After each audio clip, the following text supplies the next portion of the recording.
Okay, we're here with Councillor Pat Mason.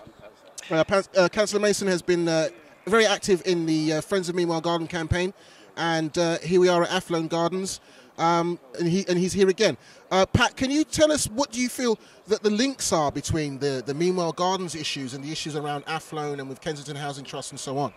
The building of a green space. Meanwhile Gardens and the Born Green campaign started off at the same time, and I was on both of them at the same time. Very tough it was.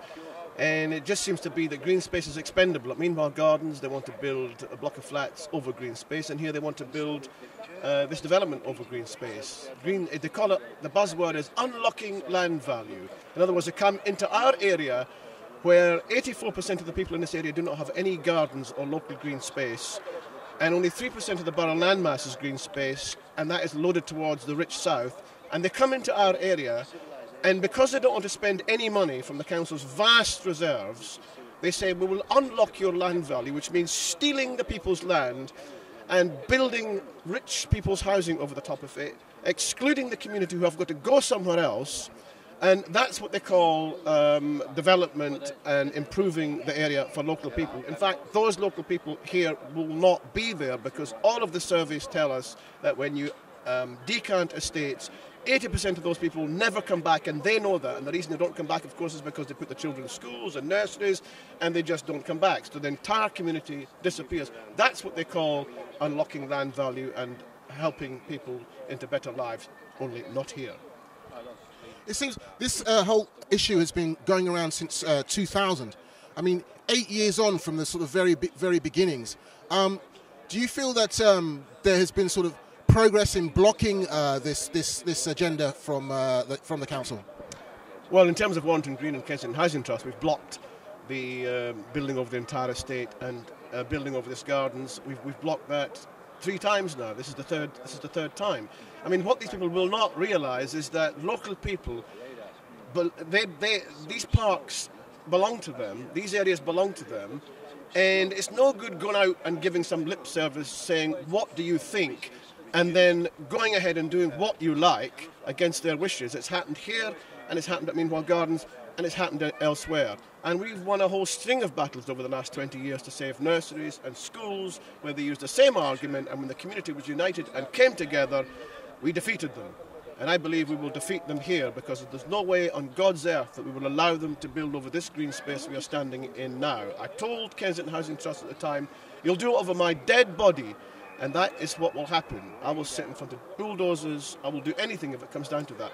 They have no respect for people in these areas. It's still the colonial master governor scenario where we will pay lip service to your rights because the government said we must.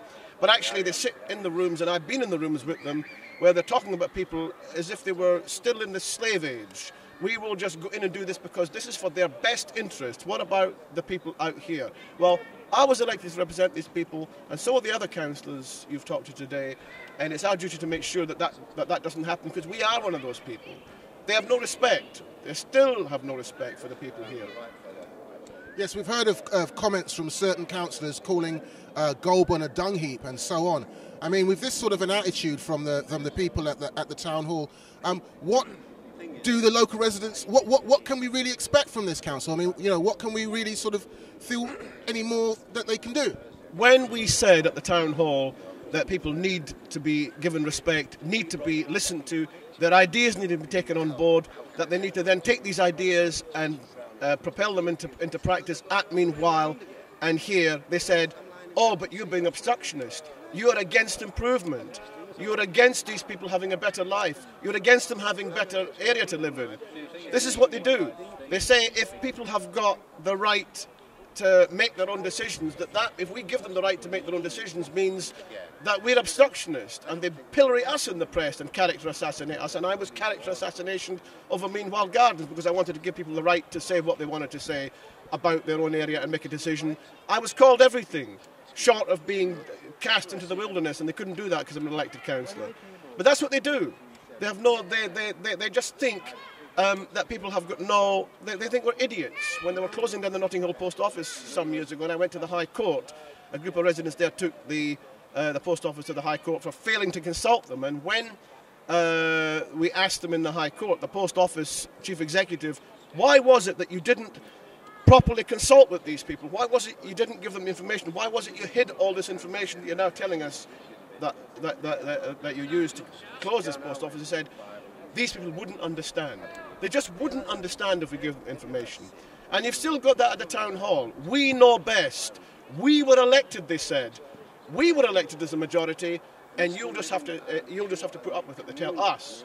So we get branded every time that we say that we, on behalf of people, don't like what they're doing, building on the Green Park, building on this park, building on Meanwhile Gardens. They say, yes, you are not helping your constituents. You are obstructing your constituents. They are living in dreadful conditions and you don't care. This is what they do. They blackmail us. We're elected representatives, but we are being blackmailed. We can be character assassinated in the press. And it's happened to me in the past. Years it's happened to me in the past. And I expect it'll happen again. And it'll happen to Councillor Dent Code and to Councillor Hoyer if we stand up against this. This is what will happen. You know, it's all down to the battle of visions, you know. The borough has a vision. The vision is not the vision of these people here. They think these people just don't understand. They don't understand what we want to do. We want to make their lives much, much better, but they don't understand. They don't like change, and these councillors, of course, will go along with this because, of course, it's their electorate, you know. So, you know, that's a situation, really. That is a situation. We're still in, you know, they know best, and they're going to enforce this because they can. And it's a battle between them and the community. So, if everyone's united, we know from past campaigns, if everyone is united, and we get a lot of publicity, and we get to the opinion makers in the government, the mayor's office, which we will do, then they will have to back off. They will have to back off. They've had to back off before, on this campaign, on Meanwhile Gardens, where they've had to back off some months ago, and they will back off, and all they've got to do is sit down at the table and listen to what people want. They went through an exercise here to listen to what people wanted, but they tore it all up, and I've come back with something which people don't want. I mean, that's just downright disrespect. So, you know, so what can people do locally? I mean, you know, we've had this whole kind of sort of top-down edicts from above, you know, whereas clearly what people are looking for is some sort of sense where their ideas are being taken on board, they're being respected. What sort of things can the local community do? What can we do to get involved and actually turn around and say to KHT and to Kensington and Chelsea Council and to various other organisations who have been kind of circling around and looking at you know, land values and seeing their opportunity, as it were. What can we do to sort of say to them, look, no, this is what we want to do with this place. We have the rights as well. I think the United Estate today is part of that vehicle for here. I mean, people have got to take the power into their own hands. You can't expect the authority of the government to do it anymore. And whenever we've won battles, we've done it by joining together on estates, in whole areas like this. We've done it for 20 years here. This is the vehicle. People have now got to use their own vehicle, which is the United Warrington Green Estate organisation headed by Imam Dries, the president. They've gone out. That's got to be the vehicle that pushes the argument forward. Because when you've banged on all the doors and nobody listens, then you've got to take to the streets, you've got to take to the media airwaves, you've got to get busy creating your own opposition, basically, your own army, as it were, to use that word. So this is the vehicle, and this vehicle should get larger and larger and larger, and it will, and they have in the past. People simply have to take the power into their own hands. I mean, there's more of us than there is of them, right? If we take the power into our hands, we will overwhelm them. It's obvious, but the arguments and the media and the despondency and all of the other negative forces that people feel make them think that they are powerless. As you said to somebody just a moment ago, people feel powerless, but they're not powerless. They have the power. It's easier to take up the truncheon than to lie down and die. You know, that's what they have to do. They're doing it here, and that's what they have to do.